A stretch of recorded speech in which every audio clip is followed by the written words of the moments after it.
Assalomu alaykum hurmatli tinglovchilar va aziz o'quvchilar. Bugun biz sizlar bilan geografiya fanlari turkumiga kiruvchi tabiiy fanlar darsliklari bo'yicha mavzularning ketma-ketligi bo'yicha mavzularimizni davom ettiramiz. Bugungi mavzuyimiz Yerning hayot qobig'i biosfera haqida bo'ladi.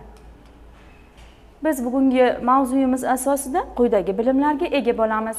Yerda hayotning paydo bo'lishi, biosfera hayot qobig'i, organizmlarning tarqalishi va oxirida inson va biosfera. Demak, bu qobiq yer po'sti va mantiyaning yuqori qismidan iborat.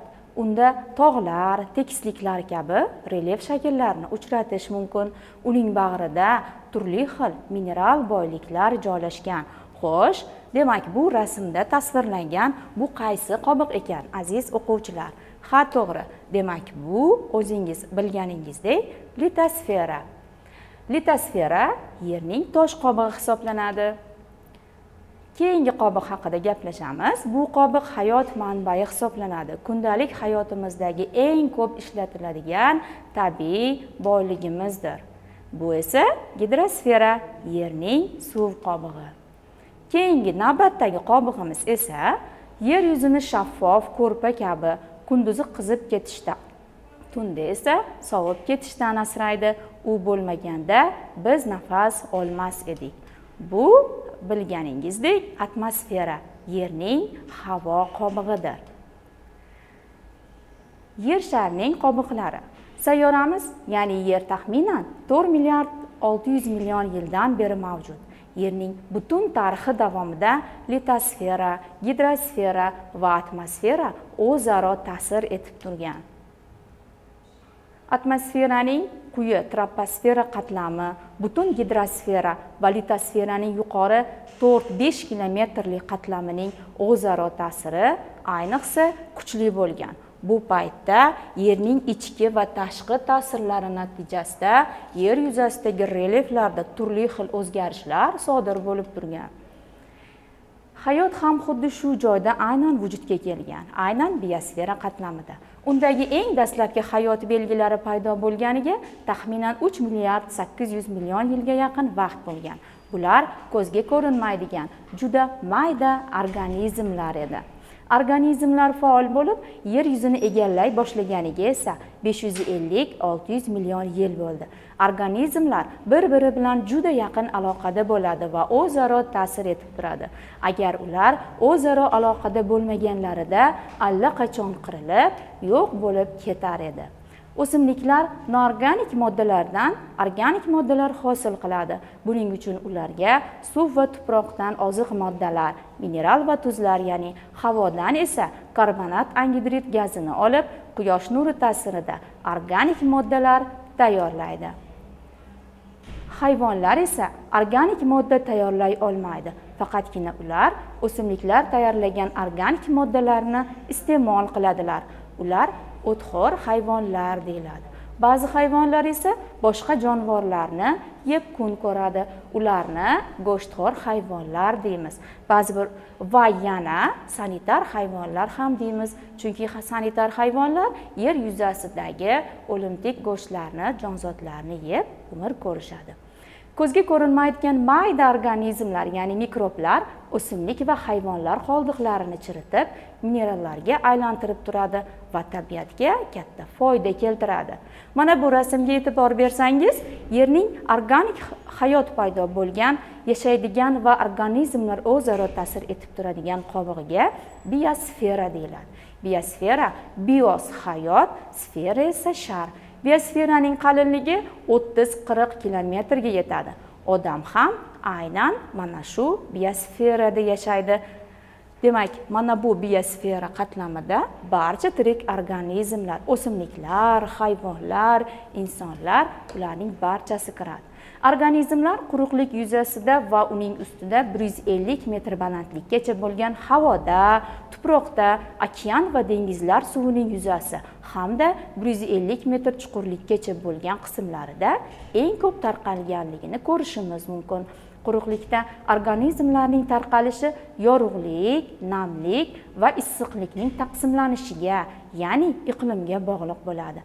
Sernam ekvatorial o'rmonlar, o'simlik va hayvonot dunyosiga juda boy. Daraxtlar doimo ko'm-ko'k, biri gullayotgan bo'lsa, boshqasida mevalar pishayotgan bo'ladi.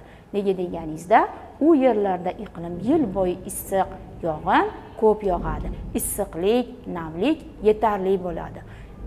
O'lkamizda, sayyoramizda shunday hududlar borki, ba'zi bir joylarda namlik yuqori bo'lsa, ba'zi bir joylarda esa namlik yetishmaydi. Iqlim issiq bo'lsa-yu, nam yetishmasa, bunday hududlar o'simliklar va hayvonot olamiga boy bo'lmaydi. Bunga cho'llar misol bo'ladi. U yerlarda namni kam bug'latadigan mayda bargli yoki tukli, tikanakli, ildizlari uzun o'simliklar o'sadi.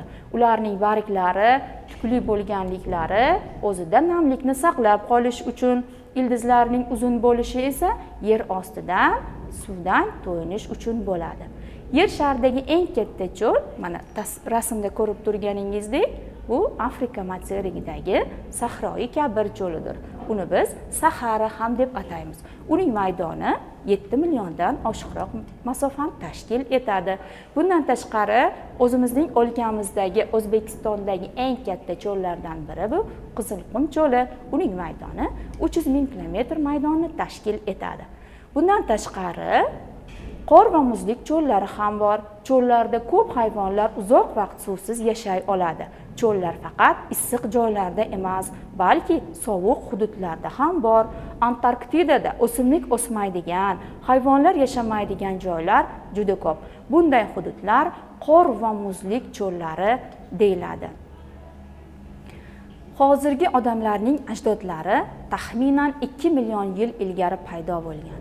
Ibtidoiy odamlar dastlabki davrlarda tabiatga moslashishga harakat qilishgan. Odamlar olovdan foydalanishni o'rganib, chorvachilik va dehqonchilik bilan shug'ullana boshlagach, keyinchalik zavod, fabrikalar qurganlaridan so'ng biosferaga juda katta ta'sir ko'rsata boshladi. Insonlar tabiatdan o'zlari uchun kerak bo'ladigan barcha narsalarni olishgan, iste'mol qilish uchun oziq-ovqatlarni, kiyim-kechaklarni, hattoki uy-joylarni ham. Bugungi kunda insonlarning aholi sonining o'sishi bilan birgalikda, insonlarning ehtiyoji oshishi bilan birgalikda, insonlar tabiatga faolroq, kuchliroq ta'sir ko'rsata boshlashdi. Buning natijasida tabiat va inson o'rtasida nomutanosibliklar kelib chiqdi. Odamlar ko'p hayvonlarni qo'lga o'rgatgan, lekin inson ta'sirida ayrim hayvon turlari yo'qoldi, ayrimlari kamayib bormoqda. Inson ta'sirida iqlim ham asta-sekin o'zgarib boryapti. Odamlar tabiiy sharoit noqulay yerlarda tabiatni o'zgartirib, o'zga qulay sharoitni ham yaratadi va madaniylashtiradi. Bunda biz, demak, madaniylashgan o'simliklarni ham misol qilishimiz mumkin ekan. Mamlakatimizning ko'p joylari cho'llardan iborat. Ota-bobolarimiz qadim zamonlardanoq ariqlar qazib, to'g'on qurib, daryolardan suv chiqarishni o'rganishgan. Ajoyib bog'roqlar, ekinzorlar bunyod etishgan. Inson tomonidan o'zgartirilgan, obod qilingan bunday joylar vohalar deb ataladi. Mana bu tasvirda demak siz inson tomonidan o'zgartirilgan joylarga misollarni ko'rishingiz mumkin bo'ladi. Mana bu ham. Demak, biz bugungi darsimiz mavzu asosida biosferaning hayot qobig'i ekanligini va yana tirik organizmlar biosfera qatlamida mavjud bo'lishini bilib oldik va shu bilan birgalikda biosfera tarkibini o'rmonlar va cho'llar va inson va biosfera vohalar haqida gaplashdik. Shuning bilan bugungi mavzuyimiz o'z nihoyasiga yetdi. Keyingi darslarimizda ko'rishguncha xayr.